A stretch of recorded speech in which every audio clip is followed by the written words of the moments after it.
na naman. Alam niyo ba kung bakit umuulan? Ang kwento natin ngayon ay isang alamat ng Pilipinas. Ang pamagat ng kwento ay kung bakit umuulan. Makinig kayo ha! Noong unang panahon, wala pang mundo.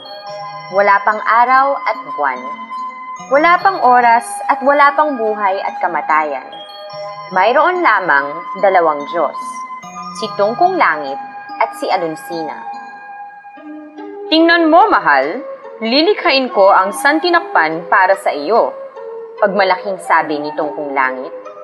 Hayaan mong tulungan kita, kaya ko ring lumikha, ang sabi ni Alonsina. Huwag kang mag-alala, mahal. Ito ang regalo ko sa iyo. Ang mga bituin, ang mga planeta, ang buwan, ang mga ulap at ang hangin. Pero makapangyarihan din naman ako dahil isa akong Diyosa, bulong ni Alonsina. Ngumiti lamang si Tungkong Langit at niyakap si Alonsina. At naulit nang naulit ito. Mahal na mahal ni Tungkong Langit si Alonsina, kaya ayaw niya itong napapagod. Ayaw niyang gumamit ng kahit isang daliri si Alonsina upang lumikha ng kahit isang bagay. Ngunit sawa na si Alonsina sa ganoong klaseng buhay. Naramdaman niyang parang wala siyang silbi bilang Diyosa. Gusto niyang lumikha. Huwag kang mag-alala, sabi ni Tungkong Langit sa kanyang iniibig. Wawakasan ko ang iyong pagkabagot. Linikha ako ng oras. At nagsimula nga ang oras. Kasamang nalikha ng oras ang alaala.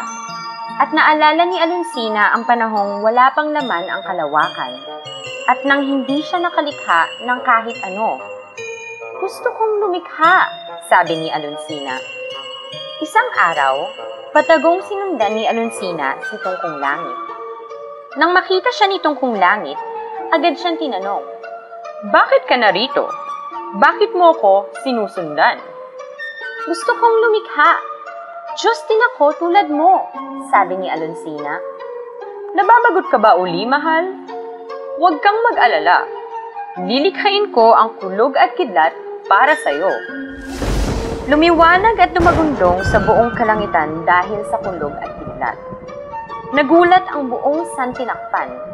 Nagtago ang araw, ang buwan, at ang bituin. Kahit ang hangin ay tumigil sa pag-ihip. Pero hindi natinag si Alonsina.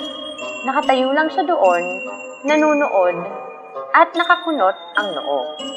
Sawa na akong panuurin ka lang lumikha ng planeta, araw at bituin. Sawa na akong narito lang, nakaupo, walang ginagawa. Kaya kong lumikha, isa rin akong Diyosa.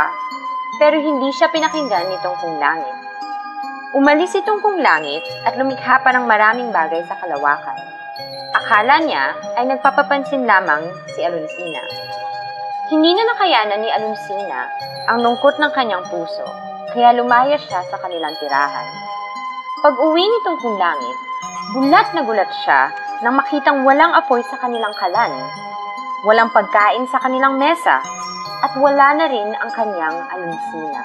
Alonsina! Alonsina! Hinanap ng hinanap ni Tungkong Langit ang kanyang asawa, ngunit hindi niya ito matagpuan. Lumipas ang mahabang panahon at nasawa rin sa paglikha si Tungkong Langit. Araw-araw, hinahanap ni Tungkong Langit ang kanyang iniibig, ngunit wala siyang nakita. Isang araw, sumilip si Tungkong Langit mula sa ilang ulap.